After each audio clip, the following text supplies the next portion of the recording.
দুই শালিক ফ্যানদের জন্য সবচেয়ে বড় খুশির খবর, দুই শালিক স্টার জলসায় বিকেল 5:30টায় থাকা অন্যতম জনপ্রিয় একটি ধারাবাহিক। ধারাবাহিকটি গত 12 আগস্ট থেকে শুরু হয়। শুরু থেকেই টিআরপি তালিকায় ঊর্ধ্বমুখী এটি। প্রত্যেক সপ্তাহেই আস্তে আস্তে টিআরপিতে এগিয়ে আসছে দুই শালিক। বিকেল 5:30টায় এত ভালো টিআরপি দেওয়ায় অপোজিটে ওই স্লটে নিয়ে আসা হয় নতুন ধারাবাহিক। দুই শালিকের অপোজিটে নতুন ধারাবাহিক দেওয়ায় সবাই ভেবেছিল হয়তো প্রথমবারের মতো স্লট হারাবে দুই শালিক, কিন্তু না, এই সপ্তাহে প্রতি সপ্তাহের মতোই দুই শালিকের টিআরপি ঊর্ধ্বমুখী হয় 4.3।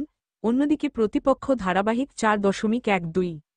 শুরু থেকেই অলটাইম সিলেট হওয়ায় খুবই খুশি হয়েছে দুই শালিক ফ্যানেরা। আগামী সপ্তাহেও আসছে দুই শালিকের বিয়ে টিআরপি, তাই আগামীতে টিআরপিতে আরও এগিয়ে আসতে পারে দুই শালিক। অনেকের ধারণা আগামীতে দুই শালিক 5+ টিআরপি দিতে পারে। আপনাদের কি মনে হয় আগামীতে কি দুই শালিক 5+ টিপে দিতে পারবে? দুই শালিক শুরু থেকেই অলটাইম সিলেট হওয়ায় আপনারা কতটা খুশি হয়েছেন কমেন্টে জানাবেন।